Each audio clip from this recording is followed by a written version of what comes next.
My brother David died 9 years ago alone in my mom's basement when he was just 37 years old. He died of alcoholism, obesity, and depression. But I believe the real cause of his death was the fact that there were not enough Jesus followers willing to authentically step into his pain and love him in a real way. And I include myself in that group of people. I want to talk to you a little bit about pain. I know it's not a fun subject, but I believe that how we respond to the pain of others is perhaps the single most important question we can answer if we want to follow Jesus. We are all hardwired to avoid pain at all costs. We avoid our own pain, and we avoid being around the pain of others. The ability to see the potential for pain in a given situation, to see a few steps down the road and adjust course accordingly, helps us to avoid pain if and when it can be avoided. But the reality is, pain is inevitable.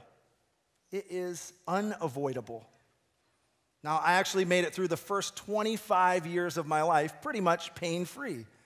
I grew up in Grand Rapids, Michigan, which is about as much in a bubble as you can get. I had two older brothers that were my heroes, Dan and Dave, two parents that loved me. I went to a great school, an awesome church, had a great group of friends. To be honest, for me as a kid, life was pretty easy. In my family, there were two career options. You could be a teacher or a preacher. So I decided to be a teacher. Right after school, I became a fifth grade teacher in Kankakee, Illinois, at a school very different than the one I grew up in, where about 98% of the kids came from low-income families. It was my first time personally witnessing poverty. It was after my second year as a teacher that I took my first trip to a developing country. My dad invited me to go to Haiti with him to train some teachers there. And I'll never forget the first two words I learned in Haitian Creole. Mouais grand goût. Mouais grand goût.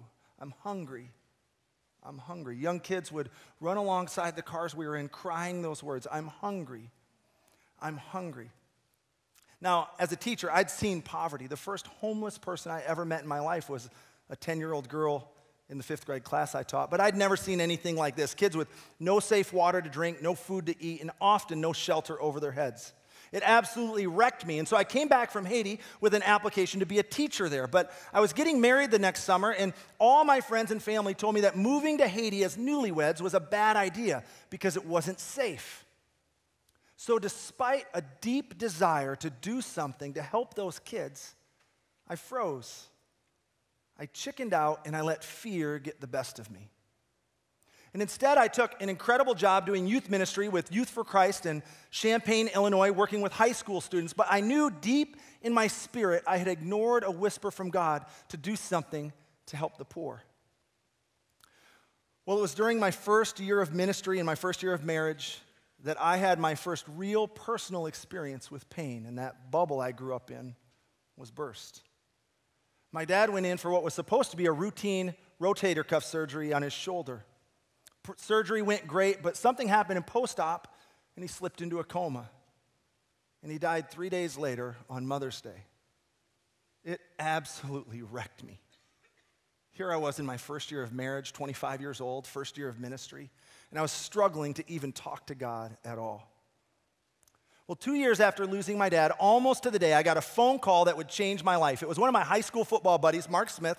He was calling to tell me he was going to run the Chicago Marathon, and he wanted to know if I would drive up from Champaign, Illinois, to watch him run. Now, notice Mark did not ask me to run the marathon with him. Why would he? At the time, I weighed 265 pounds, and I couldn't run around the block if someone was chasing me. And I hated running. But when Mark told me he was running that marathon, I heard a whisper that I really believe was the Holy Spirit. It was just two words: do this. So despite the fact that I'd never even run a 5K and that I hated running, I signed up to run in the Chicago Marathon. At the time, to be honest, I didn't even know how far a marathon was. Just to be clear, it's 26.2 miles. Found that out the hard way, right? But over the next 6 months, I trained very, very slowly. I was so slow, my friends would say, "Hey, Chitwood, I thought you were training to run in that marathon." And I'd say, "I am training to run the marathon. Thanks so much for asking." And they'd say, "Oh, I keep seeing you walking all over town all the time." Well, I may have been slow, but something amazing happened out on those long, slow runs. I started talking to God again. To be honest, sometimes I was yelling at him. I was hurt and angry, and I figured he had it coming. Sometimes I'd pull over to the side of the road and just start weeping, and sometimes I was just listening to him. And then on October 15th, 2003, I towed the start line of my first race ever. I can so clearly remember walking to the starting line. 1 million people packed into the downtown streets of Chicago to watch this thing. Music blasting, all the traffic shut down, and 35,000 people towing that starting line ready to run 26.2 miles. We had just one problem. My buddy Mark and I had not discussed a race strategy. He had trained to run 9 minutes per mile in the race, and I had trained just to finish before they shut it down. So we decided we would try to split the difference somewhere in the middle. That was not a good idea for me. It did not go well. The wheels came off halfway through.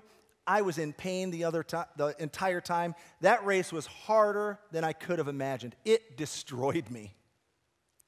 But it changed my life physically, spiritually, and emotionally. And I decided that day I would do a race like the marathon every year for the rest of my life. So when I heard about the Ironman triathlon, I knew I had to sign up. If you don't know what the Ironman is, it's a 2.4-mile open water swim. You get out of the water, you hop on a bike, you ride a bike for 112 miles, and then if you can still stand up, you lace up your shoes and you run 26.2 miles. When I signed up, I didn't own a bike and I didn't know how to swim. I never said I'm the smartest guy in a room. But I had seen what fear can do to you. Fear kept me from moving to Haiti. Fear almost made me quit training for my first marathon. In fact, I've come to believe that almost every amazing thing that God has for us in this life is on the other side of fear. And you have to step through fear to get to it. Well, one day I was on a 5-hour bike ride in the cornfields of central Illinois when I had what I can only describe as a conversation with God. And it went something like this. Hey, Michael, you could do these races and help those kids like the ones you met in Haiti. And it was clear as day. I remembered seeing all these charities at these marathons I'd been doing, but I couldn't remember seeing any charities that were there raising money to help fight global poverty. And I knew beyond a shadow of a doubt that that's what God was calling me to do. And not just for me to sign up for races and raise money, but that I would have the opportunity to invite thousands of other people to join me. And through the grace of God, I found myself on the doorsteps of World Vision, sharing this vision that God had given me. And 4 months later, after what I shared with them when I tried to pass off as a proposal for this new idea, they gave me a shot, and they hired me to be the first Team World Vision staff person 12 years ago this past January. That first year, we only had 100 runners run in the Chicago Marathon. But since then, we've helped 40,000 people cross finish lines, and we've raised over $40 million for clean water projects in Africa. You know, when I joined World Vision, I had no idea about the scope of World Vision's work. Let me check this out. World Vision is now the leading provider of clean water in the developing world. We are the leading implementing partner for the World Food Program, providing food to the needy. We, just last year, helped over 14 million people who were victims of disasters, refugees, or internally displaced people. And World Vision has the largest child sponsorship program in the world, with nearly 4 million kids being sponsored globally by donors here in the U.S. and globally. It is only by the grace of God that when I had this vision on that bike ride, that he brought me to the doorsteps of World Vision. Because over the past 12 years, I've had a front row seat to see God do some amazing things, both here in the lives of folks who are signing up to run marathons and in the lives of the children and communities, as I've traveled 16 times to Africa to see World Vision's work. But I've had some more heartbreaks along the way. When my dad died, one of the toughest things I had to come to terms with, that I was only 25 years old the first time I experienced pain. I realized the longer I live, the more pain and heartache I have in store for me, that there's more to come. It was just 8 years after losing my dad that we lost my brother David. Now, David had already been battling alcoholism, obesity, and depression, but the loss of my dad beat him down until he wound up spending most of his days alone in my mom's basement, where alcoholism, depression, and his battle with weight finally took his life. He was 37 years old when he died. He left behind a wife and 4 young kids. And then just as I was catching my breath and getting on my feet, my brother Dan died. No real explanation. He went upstairs to get ready for his daughter's 8th grade basketball game, and he never came down. Dan was a pastor. He was 45 years old. He also had a wife he left without her husband and 4 young kids he left without their dad. Now, as if losing my dad wasn't enough, losing 2 of her 3 sons absolutely broke my mom's heart, and it literally crushed my spirit. You know, there have been times when I'm not sure I'd be able to get out of bed, times when a song comes on the radio and it's just crushing, and I fall apart sobbing uncontrollably. And sometimes people will say to me, Michael, it's so great that you've been able to take the pain in your life and turn it into something positive for others, like they think I'm through it, like I'm over the pain and heartache and grief, that I don't get depressed anymore. I'd be lying if I said I'm not hurt anymore. I am. Or that I don't get angry at God or feel hopeless. I do. But I do my best to not get stuck in that hurt, that anger, that hopelessness. A few months after Dan died, I came across a Bible verse that completely rocked my worldview. It's Psalm 34:18, and it's just one sentence. I hope you'll memorize it. It says, "The Lord is close to the brokenhearted, and he rescues those whose spirits are crushed." You know, I've learned the hard way that this life has more pain and heartache for me than I ever imagined. But here's the deal with pain. Either you've already experienced this type of pain and you know exactly what I'm talking about, or maybe you are in the midst of a painful experience right now, or at some point you will be headed into one. Pain is inevitable. Now, maybe your pain wasn't the death of a loved one. Maybe it was a divorce in your family, a lost job, a struggle with infertility, depression, or addiction. But you faced this pain, and like me, you've been hurt and frustrated with God when things went terribly wrong. But God does not tell us we're exempt from pain. Look at our heroes in the Bible. They did not live lives of ease and comfort, but their spiritual journeys were formed through times of pain and heartache and suffering, and so are yours and mine. It is a fact that this life holds more pain for you than you can ever imagine, and you will often find it unbearable. And if you haven't felt it yet, it's only fair to warn you, it will come. So what does Psalm 34:18 have to say to me when I'm facing pain? It says, "The Lord is close to the brokenhearted, and he rescues those whose spirits are crushed." It says, when I am brokenhearted, the Lord is close to me, even when it doesn't feel like he is. And when my spirit has been crushed, he can rescue me. But you know, it's so easy to get caught up in your own pain. It's easy to forget that there are other hurting people in the world. When I was a kid, if I wasn't getting my way, I'd say to my parents, "That's just not fair." And my parents would reply, "Well, Michael, guess what? Life's just not fair." And they were joking, but there's a lot of truth in that statement, isn't there? Life isn't fair. Well, after losing my dad, I would say to myself so often, "God, this isn't fair." And one day, I was standing in my mom's kitchen at her home, and I said it out loud to her. And my mom gently reminded me of others in this world who have truly experienced the unfairness of this life. She reminded me that there are kids that are going to die today because they don't have enough food to eat or safe water to drink. She reminded me of the millions of people, refugees, who are fleeing their homes in search of a safe place to go, and guess what? They're not going to find one. She reminded me that there are more people trapped in slavery today than at any point in human history. There are kids being forced to fight as child soldiers in wars, and there are 10 and 11-year-old girls being forced into marriages with grown men.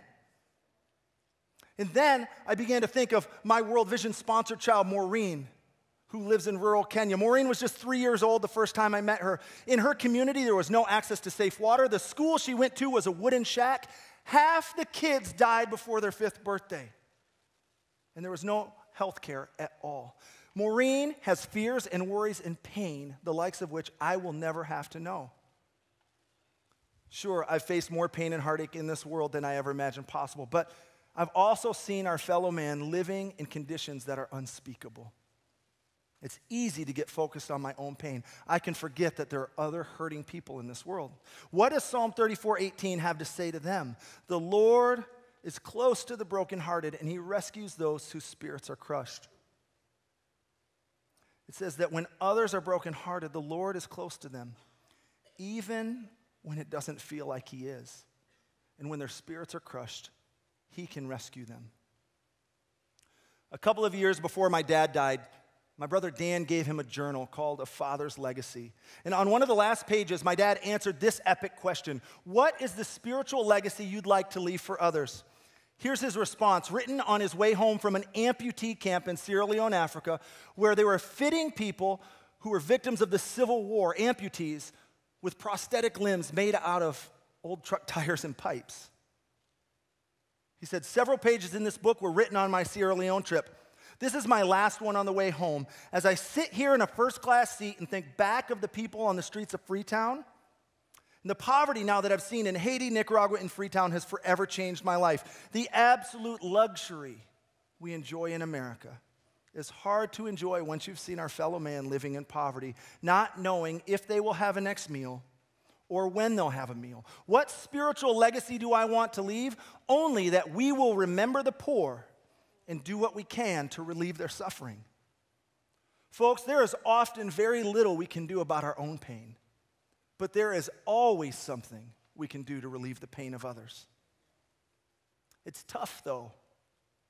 It's hard to be around hurting people. Walking with a friend whose 3-year-old daughter was just diagnosed with cancer and not knowing what to say or how to help, or sitting with your brother who's battling addiction, watching him hurt his family as he breaks promise after promise to change, or building a relationship with a woman who's homeless and entering into her pain and understanding the painful story that brought her in life to the point where she is. It's hard to be around hurting people. It's so much easier to spend time with people who aren't going through the toughest experiences of their lives. It's easier to keep our distance. And it can be overwhelming to think about tackling massive issues like racial injustice, mass incarceration, the global water crisis, or human trafficking. But we cannot follow Jesus and remain in our bubble, ignoring the pain of others. And here's the amazing thing about it. When you meet people in those broken places, whether it's the woman at a homeless shelter or a child like Maureen living in rural Kenya, you are not simply being Jesus to them. You are meeting Jesus in them. My brother David died in a basement, feeling hopeless and alone. And I often wonder how his life might have been different if there had been more Jesus followers willing to enter in his pain and show him the relentless love of Jesus, if I had been willing to go there with him more often. Right now, you have friends and colleagues, family members and neighbors who are going through things you can't even wrap your heads around. They are hurting terribly. And we have brothers and sisters around the world who are facing pain we can't even imagine. And our tendency is to protect our own comfort, safety, and privilege, to keep our distance from the pain and hurt of others and that which exists in the world. But God is calling us to break free from the trap of individualism and self-preservation and to step into the pain of others. Now, from a practical standpoint, you may be wondering, you may see someone hurting, and you just don't know what to do. I'll tell you this, you don't have to get it right every time, but you got to do something. You got to show up. Don't put it off. Make the phone call. Bring that meal. Sign up to mentor or tutor that kid. If you've got a friend battling grief or depression or addiction, show up and tell them you love them and show them you love them even more, because guess what? Hurting people aren't going to tell you how they need you to step into their pain. There's no simple instruction manual. You just need to start stepping into it. It is the only chance we have to change the world. And here's the amazing thing about it. How you respond to the pain of others may change just one life. Or God may give you a vision that helps change millions of lives around the world. But the reality is, if you will intentionally step into the pain of others, it will certainly change your life. Friends, if you're here today and you're hurting and you're going through the most painful thing you could ever imagine, I want to tell you that God is near you and He can rescue you. And I want to remind all of us here that God is calling us, each and every one of us, to intentionally step into the pain of others and show them the overwhelming, never-ending, life-changing, reckless love of Jesus Christ. Thanks so much.